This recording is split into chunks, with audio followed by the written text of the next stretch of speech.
Have you heard the Whistler?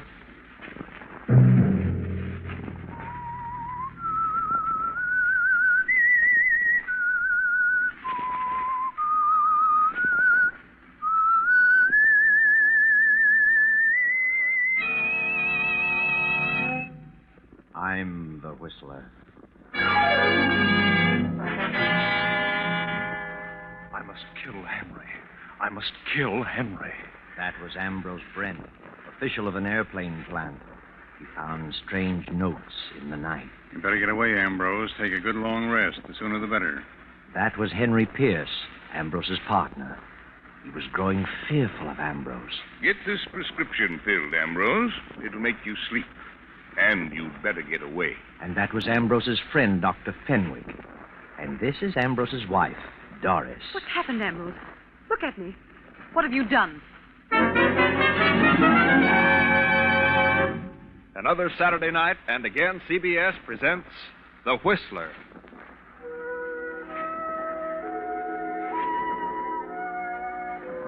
And I, the Whistler, know many things, for I walk by night. I know many strange tales, many secrets hidden in the hearts of men and women who stepped into the shadows. I know the nameless terrors of which they dare not speak. And so I tell you tonight the strange story of Notes in the Night. A storm rages wildly over the countryside. Beyond that long row of trees stands a lonely house half hidden in the darkness of the night. Not a single light appears from any of its many windows. But up there in that room with a large window, a man stirs fretfully in his sleep. The man is Ambrose Brent, an official of an airplane plant. But it's not the storm that stirs his uneasy slumber. It's something else, something far more sinister, something that has happened many times in the past few weeks. Now he stirs again, moans loudly, and suddenly sits bolt upright in his huge bed. Who's there? Who's there, I say? It's funny. I have sworn I heard something. I swear I felt someone in the room. Turn on the lamp, Ambrose. You'll see. I can't imagine what's happening to me. It's just nerves, I guess. It's just... Good Lord. Another note. Another one. I must kill Henry. I must kill Henry. That's the third note this week in my own handwriting. I've got to do something. I've got to tell someone. Henry's my best friend. Oh, it's nerves. I know. I'll call Dr. Fenwick. Doc will know what's wrong. Fairchild 1834W. Yes. Hello? Is Dr. Fenwick in? No, Dr. Fenwick isn't in. He can be reached at Walnut 2380. Walnut 2380. That's Henry Pierce's number. I can't go there. If there's anything to this, I must stay away from Henry. I've got to see Doc Fenwick. Wait till morning.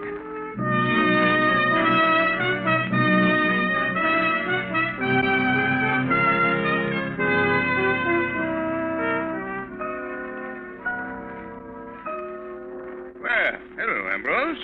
Sit down. What's wrong? Doc, I've got to talk with you. Oh, of course, Ambrose. Why not? What's up? Something's wrong with me. Terribly wrong. Oh, yeah? Read this note. No? I must kill Henry. Henry? I must kill Henry? I don't get it. What has this to do with your trouble? I wrote it. You did? Well, really? And why did you write it? I don't know. I don't remember writing it, but I know it's in my own writing. And that's it. Who's Henry? Henry Pierce. Who else? Have you been drinking, Ambrose? Not a drop, I swear. Well, look, old boy, you'd best sit down. Ah, that's better. Now, when did you write this? I don't know. I found 6 notes just like that. 6. Where? On the nightstand beside my bed. Are you sure it's your writing? Well, doesn't it look like it? Yeah, certainly does. Tell me, how many hours have you been putting in at the plant lately? Oh, too many. I'd better give you a thorough going over, Ambrose. But why should I write such notes? I don't know. Mind plays queer tricks on us sometimes under undue strain. You'd better slow down. That's my best prescription. Take it easy. Get out of town as soon as possible. Yes. Yes, I guess you're right. Here, I'll give you something for your nerves. Thanks. Doctor, you don't think I'm losing my mind, do you? No, Ambrose. You're just terribly upset, that's all. Here. Here's your prescription. You better get it filled tonight. Thanks. I'll leave Saturday. You don't think there's anything wrong with me? Mentally, I mean. If you're in town after Saturday night, I'll drag you out with my own two hands. Good night, Doctor. Good night, Ambrose. Sleep tight. And don't think about anything.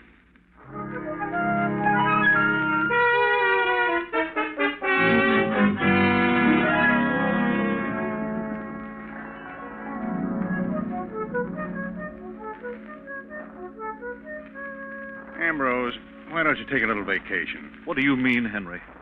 Have you been talking to Doc Fenwick? Fenwick? Of course you have. He told you all about it. About what?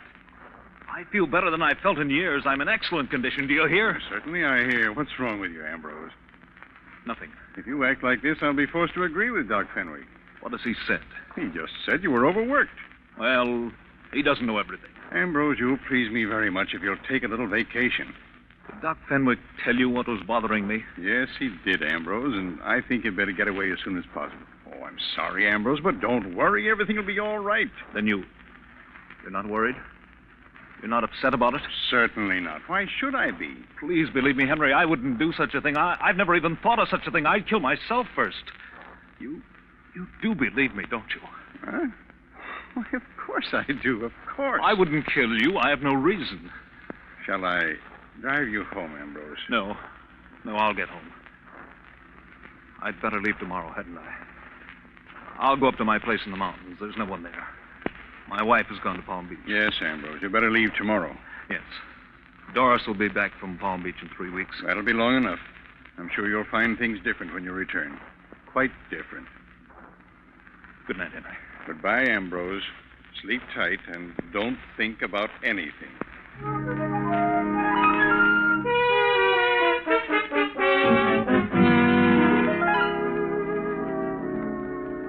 Ambrose goes home and to bed.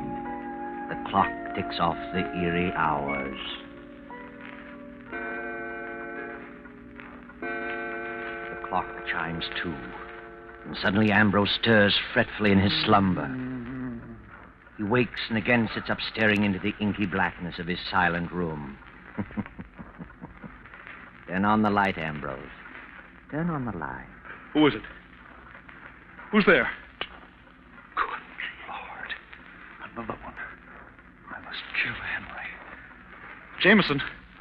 Jameson! I've got to get hold of myself. This is ridiculous.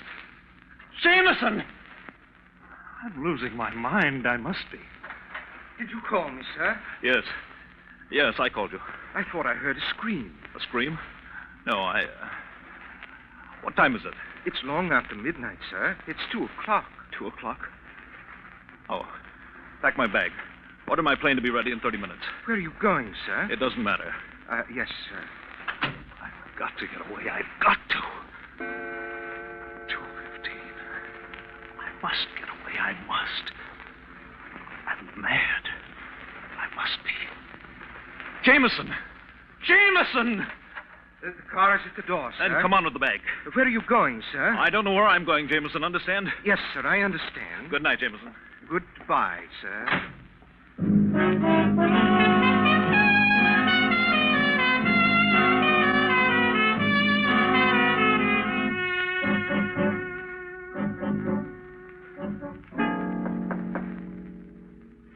Yes?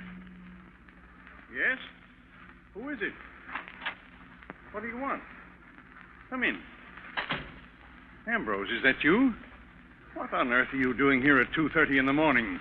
What's wrong? I say, what's wrong with you? I must kill Henry. I must kill Henry. Ambrose, put up that gun. No, don't, Ambrose. Don't. I must kill Henry. Don't, you're mad. Don't come near me. Don't. Ambrose.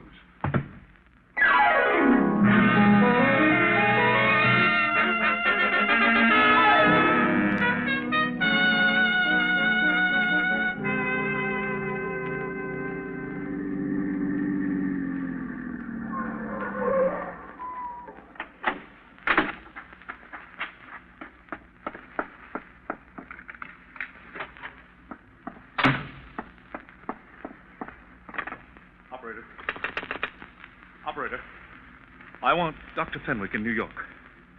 Fairchild, 1834W. Please. It's Dr. Fenwick's residence. Make it person to person. This is Crestline 142. I've got to talk to someone. I've got to. I can't stand this silence, this being alone. Hello? Oh. I see. No, never mind. I'll call tomorrow. Put up your hands. Don't move. Doris, Ambrose. what on earth? What are you doing here? Why, what are you doing here? I thought you were in Palm Beach. What are you doing up here in the mountains? I changed my mind. I decided to come up here. Why didn't you let me know? I didn't think about it. I was going to phone you in the morning. Well, how did you find time to get away from the plant? I thought you were too busy to eat. Well, I decided I needed to rest, so I... It's an early hour to arrive. 5 a.m. Is it? Well, you see, it occurred to me on the spur of the moment. I flew up. Well, what are you staring at? I'm not staring, Ambrose. What's wrong? What's happened? Nothing. I came up here because... Because what? What are you talking about, Ambrose? Are you ill? Yes. Yes, that's it. I'm ill, very ill. Yes. Get the doctor. What doctor? There's no doctor near here. Get Dr. Fenwick. He knows. Dr. Fenwick? He's the only one who knows. Except Henry. Are you out of your mind? No, I'm not. Do you hear? It's a lie. I'm not crazy. I won't be crazy. Oh, Doris, what's happened to me? What's happened? Oh, poor Henry. Ambrose, look at me. What have you done? What have you done? Let me alone. I'm going to bed. I want to get some sleep.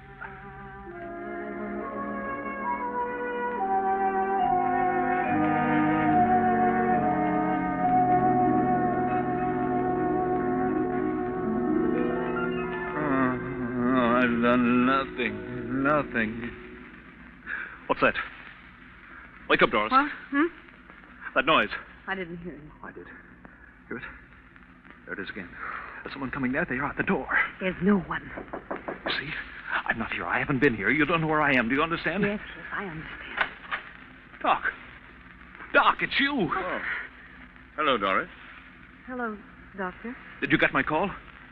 You did, didn't you? Now, Ambrose, take it easy. Everything's going to be all right. Don't get excited. All right.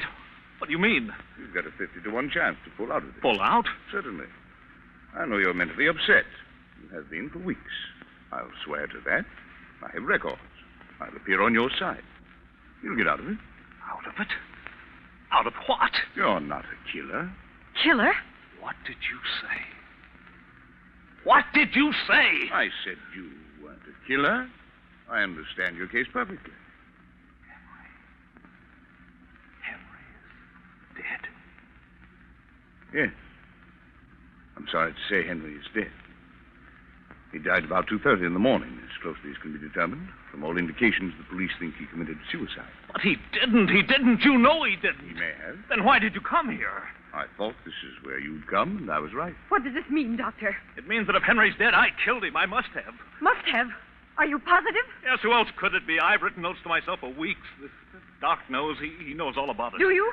Yes, but I didn't think it would come to this. But why did you do such a thing? He was your best friend. I know it. But if he's dead, I must have done it. But why did you do it? I don't know. Now, please, don't get upset. He wasn't responsible. I am responsible.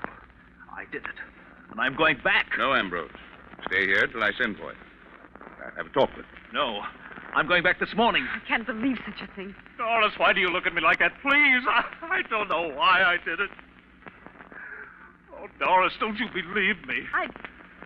I don't know. I don't know. Tell her, Doc. Tell her. Tell her what? Tell her the truth. Tell her I didn't do it for a reason. Explain to her how it was. You know how it happened. Go on, tell her. Tell her. Come now, old boy. This is not helping you. What'll they do with me? Why? Now, look, it's early yet. It's 9 o'clock. You'd better try to get some sleep in this afternoon. I'll take you back to the city and make arrangements for you to go someplace where you can have a nice rest. What kind of a place? Why, rest home. I know a nice, quiet place. You don't mean a rest home. I know what you're thinking. You mean an asylum. You think I'm insane, both of you. Now, Ambrose. Well, why don't you say it? Ambrose, if you don't control yourself, something will happen to you. I won't go to an asylum. Do you hear? Do you hear me? Stop it. I won't stop it. You don't care about me. You're both cold and heartless. You want me to be locked up, both of you. Ambrose, please. Please, calm down. Keep away from him, Doris. See? Keep away from him. He's a dangerous lunatic. A killer. You don't calm down. I'll have to use force. You try it. You just try it.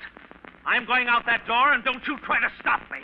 You run away like this, you stamp yourself as a hopeless lunatic. They'll find you. They won't find me, and I won't be locked up. Ambrose, please. No, I'll kill myself first. You're a fool, Ambrose. A mad fool.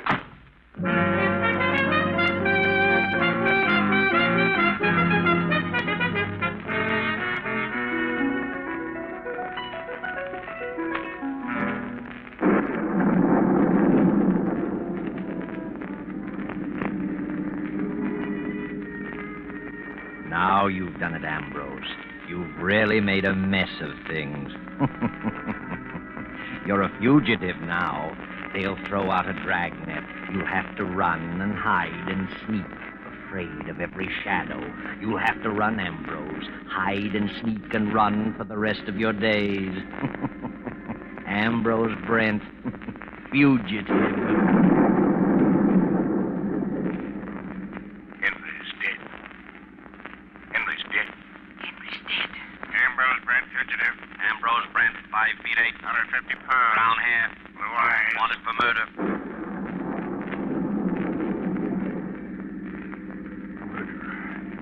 Fugitive. Lunatic. Padded cell. Lunatic. Padded cell. Lunatic. Hurry, Ambrose, hurry. More gas. Step on it.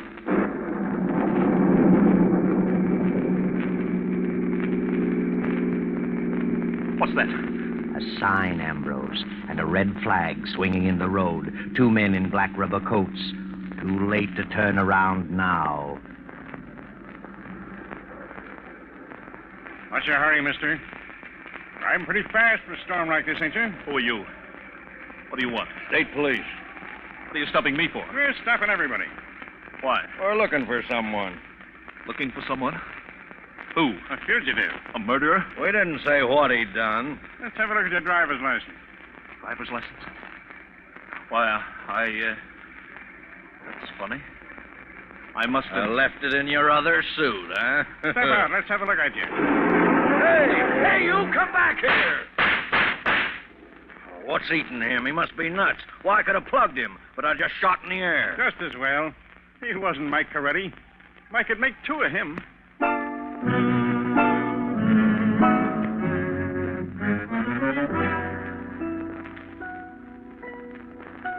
Know where you are now?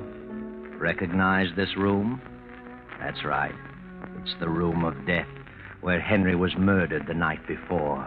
His body has been removed, but the pad on his desk is still there, smeared with a large brown stain. There are 5 people in the room: Dr. Fenwick and Doris Brent, Jameson the Brent's butler, Inspector Fields, and Carnes of the District Attorney's office. The inspector is speaking. District Attorney Carnes had an appointment with Henry Pierce. It was he who discovered the body this morning. Pierce had been dead about 7 hours. Right, Mr. Carnes? That's right, Inspector Fields. We attempted to reach Mr. Brent and were told by Jameson, the butler, that he left town at 2 in the morning. He told us about the place in the mountains, and there we reached you, Mrs. Brent. You've no idea where your husband is, Mrs. Brent? Not the slightest. Your butler said you had gone to Palm Beach. Yes, I started for Palm Beach, but I changed my mind and went to the mountains. And your husband came there last night? Yes, it was about 5 in the morning. About 9 o'clock. I flew up to the cabin and got there a few minutes before 9. Why did you go there, Doctor? Well, I had advised Ambrose to take a rest. He's been working too hard and was heading for a nervous breakdown. When I learned of Henry's death, I went to tell him about it. Doctor, you visited Henry Pierce here last evening. I did. He phoned me to come over. I got here about 11. He'd made a new will and wanted me to witness it and asked if I would serve as executor. I read it and signed it. I see. In whose favor was the will drawn? Well, the old will left everything to Ambrose. Henry had no living relative. But because of Ambrose's mental condition, he decided to leave everything to Doris, Mrs. Brent. That's correct. I found the will on the desk. Was Ambrose Brent your patient? Yes, of course. What was his trouble? Too much work. He had a great responsibility. Did you think he was losing his mind? No. Did he think so? Well, he was terribly upset. He'd been having hallucinations. Doctor, when was the last time you saw him prior to finding him in the mountains? The evening before Henry died. I wrote him a prescription. Mm-hmm. And where did you go after you left Henry Pierce last night? I told my servants that I was going out of town for a holiday, but it was storming so when I left Henry that I decided to stay at my club. Mrs. Brent, did your husband, Mr. Pierce, ever quarrel? Not to my knowledge. They were the best of friends. I see. Have you told us all you know, Dr. Fenwick? No. Then I think you should. What was it that bothered Ambrose Brent? Well, he said he had been writing himself notes. They were all alike, in his own handwriting, and all said the same thing. I must kill Henry. I didn't know this. Certainly not. That was the patient's private business. I thought that if I could get him away for a rest, he'd pull out of it. There you are, Carnes. Must have been on his mind. Yes, but what's the motive? An unbalanced mind doesn't always need a motive. Then you think Ambrose did it? He loved Henry like a brother. If he did it, he was completely out of his mind. Believe me. Ambrose! What? Well, thank heaven. You finally came to your senses. Come in, Mr. Brent. I suppose you want to see me? I'm Inspector Fields, Police Department. This is Mr. Carnes of the District Attorney's Office. Yes, I know Mr. Carnes. I thought you'd gone on a little vacation, Mr. Brent. I had gone, but not on a vacation. Mr. Pierce told me you'd gone for a couple of weeks. I was going on a vacation, but something changed my mind. Oh? What was that? You know. You know why I've come back. Henry's dead, and I killed him. When did you kill him? I don't know. Must have been last night. Why did you do it? I wish I knew. I recall neither the crime nor the motive. But I'm sure I did it. Why are you so sure you did it? Because of these notes, 6 of them. I've been writing notes to myself for weeks. Read them. Are they in your own handwriting? Certainly. But I don't remember writing a one. I must have some form of amnesia. Hmm? When I heard Henry was dead, I tried to run away. I couldn't stand the thought of an asylum, but the faster I ran, the more I hated myself, so I came back to get it over with. It's a great relief. Now, Mr. Brent, compose yourself. Mr. Brent, did you know that Henry Pierce made a new will last night, leaving his estate to your wife? What? Why should he do that? Well, perhaps he was worried about you. Of course. Why shouldn't he be? He knew I was acting strangely. Take a look at this will. Is that Henry's signature? Certainly. You're sure it isn't your writing? It is not. I couldn't copy his signature if I tried. It's just a bunch of scrawls. Mm-hmm. Oh, Mr. Brent, take this pad and write on it, I must kill Henry. Please, isn't that being a bit brutal? Go ahead, write it. There you are. Good.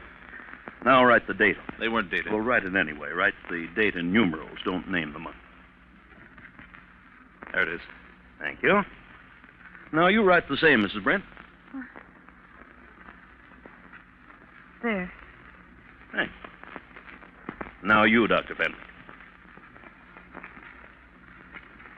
There you are. Mm-hmm. Well, The notes you got were certainly in your own handwriting, Mr. Brent. I told you that. Why waste so much time? I came back to get it over with. I'm tired. There, you need some sleep, old man. You'll feel better after you've had a nap. I can't sleep. I haven't slept for days. You should have. You've been taking that medicine I gave you. I didn't get it. I didn't want to sleep. I just wanted to get away. Here's the prescription, still in my pocket. Prescription? May I see it, please? Thank you. What is this medicine, Doctor? It's intended to induce sleep, but he's so stubborn he wouldn't take it. If he had, this wouldn't have happened. Inspector, take a look at this note written just now by Mr. Brent. I must kill Henry. And the date. 5/14/42.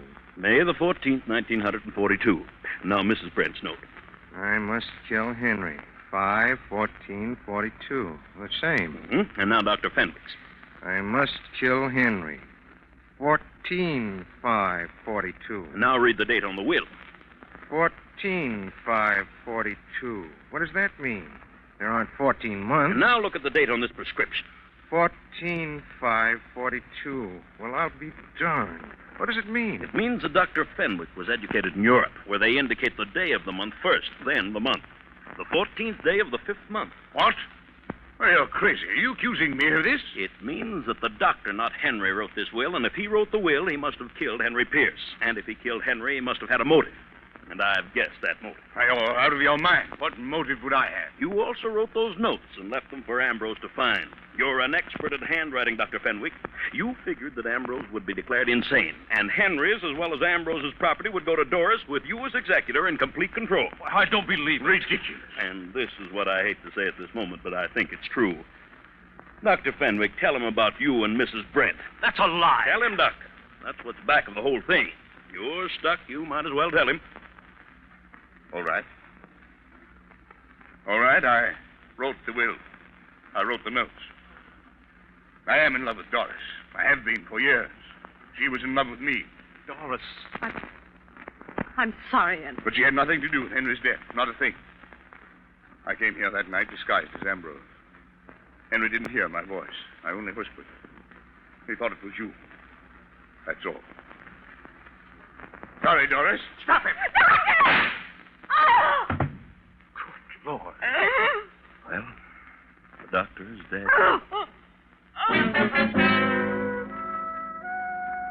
The doctor's dead, yes. But that's not all, not quite.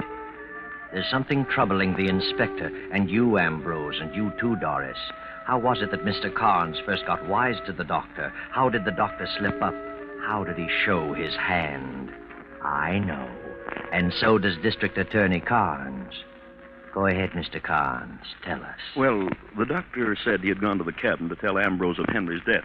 He arrived at the cabin at 9 a.m. I didn't discover the body till 10 a.m. and gave strict orders that it was not to be announced until we'd inspected everything thoroughly. Therefore, the only way the doctor could have known about the murder was to have been present when it happened. So you see, the doctor didn't go to the cabin to inform Ambrose. He went there to meet Doris. And when he was surprised by Ambrose, he used the death of Henry as an excuse for his coming.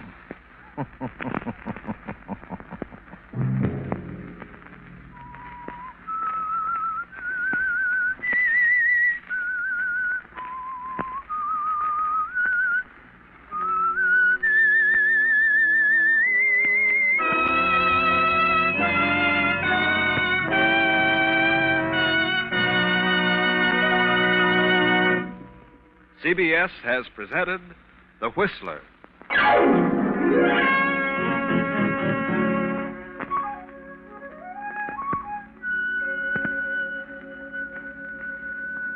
Original music for this production was composed and conducted by Wilbur Hatch. Tonight's Whistler story was written and directed by J. Donald Wilson and originated from Columbia Square in Hollywood. Next week, same time, I, the Whistler, will return to tell you the incredible story of the Draft of Death. Good night. This is the Columbia Broadcasting System.